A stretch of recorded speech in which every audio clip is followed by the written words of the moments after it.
Welcome to the part 2 of the hardware design tutorial.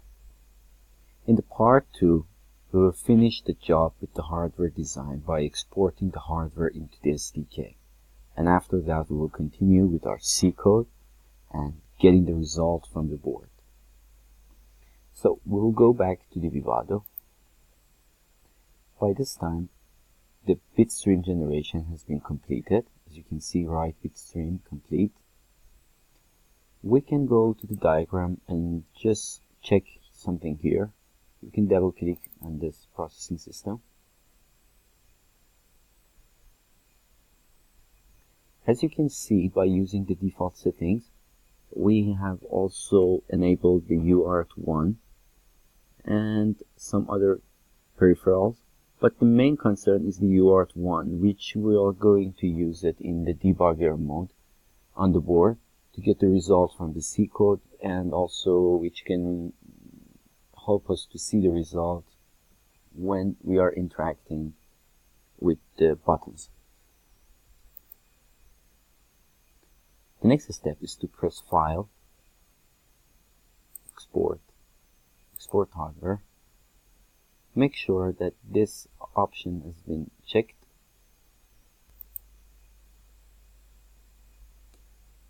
At this point, the hardware will be exported into the SDK. So after that, we will go to the File, Launch SDK, everything on default, and we just wait for the SDK to load.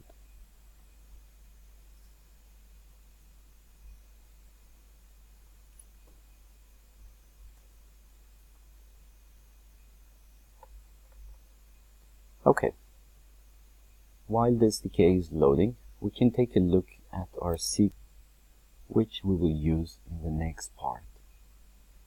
Here we can see that after defining the main, we have created two instances with the GPIO construct, and then we have two variables to store the value of the buttons and switches, which we will read later. After that, we have to initialize the GPIO, and since we used two AXI GPIOs, 0 and 1, if you recall, we use this format, these functions, and then we will set the direction for each of this on each different channels. If you recall, the AXI GPIO 0 had two channels, channel 1 and channel 2, which we put both of them to be input. And for the next one, which is AXI GPIO 1, as output and only has one channel, which will be used as an output. And then the code that will be keep running is here, in which we will read the data from the channel 2 on this GPIO port, and we store it in the switch data. Then in this part, we will write the data into the output, the channel 1, which is this one. And then we have this case, which we implemented with an if-else statement. In case that one of the buttons has been pressed, this message, one of these messages, will be printed out into the terminal, and in case that more than one button was pressed, this message will be sent into the terminal, and there is a delay. Okay, let's copy this code and go to the SDK, which has been launched automatically. Here we can see that this is the system HDF, hardware definition file. This is where everything has been defined for a hardware design, which we are going to use it in our code. Okay, we go here, press application project. Here we will specify a name for our project. I go with the same name as before, LED button switch. keep everything by the default and press next. We go with the hello world, which will generate the necessary libraries and includes for us. Finish.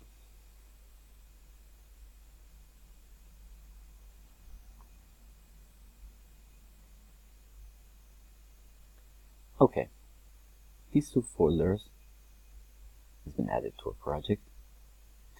We go to this one and then to the source. Here we can see the hello world, which we are going to change the program, change this code to replace it with our code. There we have it. Okay. After this, we have to connect our ZIBU board to the computer and turn the board on. And we need to make sure that two LEDs, one of them is P good and done, both of them are lights switched on, and in that case we know that the board is functional and everything is fine. And also make sure that the GP5 on your board is set on JTAG. So the next step is to program the FPGA by pressing this button. Keep everything as default, but just in case that your hardware was not detected, you can just make sure that everything is fine by going to auto detect and see this is my device, everything is fine. So okay, we press program.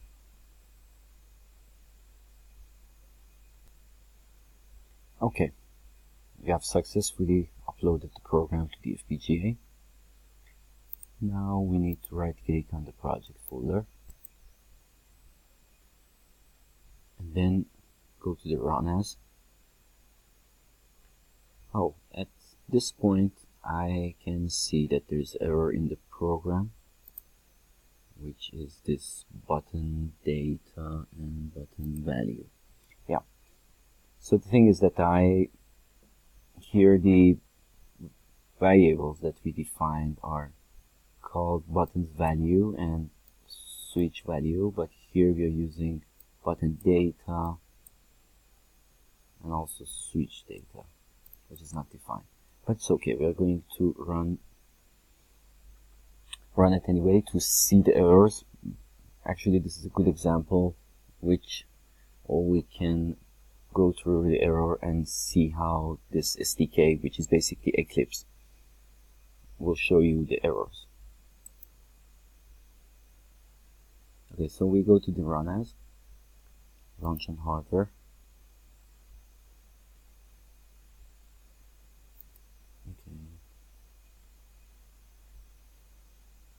Okay, as you can see, the SDK is showing us that there are some errors, undeclared as we said prior. Okay, problems, undeclared. Excellent. We can easily fix it by using the button value here, and also here. The next one is this guy and this guy.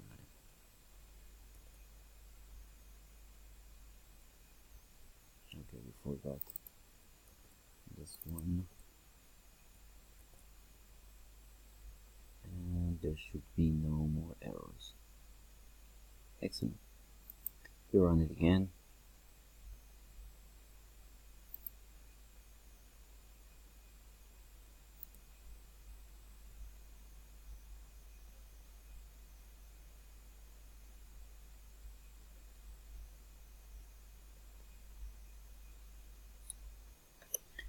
Okay. At this point, if you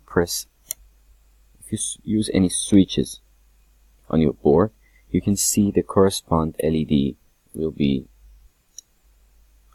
turned on, and if you turn them off, if you turn off the switch, the corresponding LED is also turned off.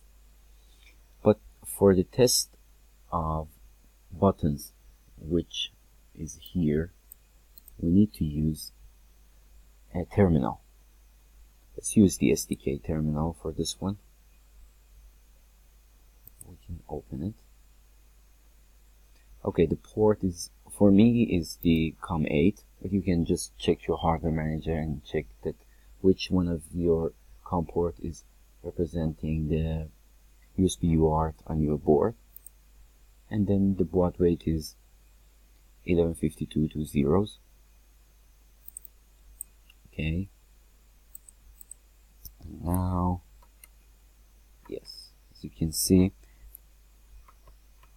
on here, I'm pressing different buttons, and therefore I'm seeing the result.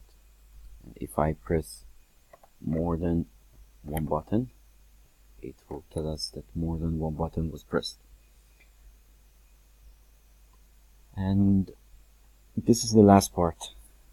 This was the last part of the video. I hope you liked it, and thank you for your attention.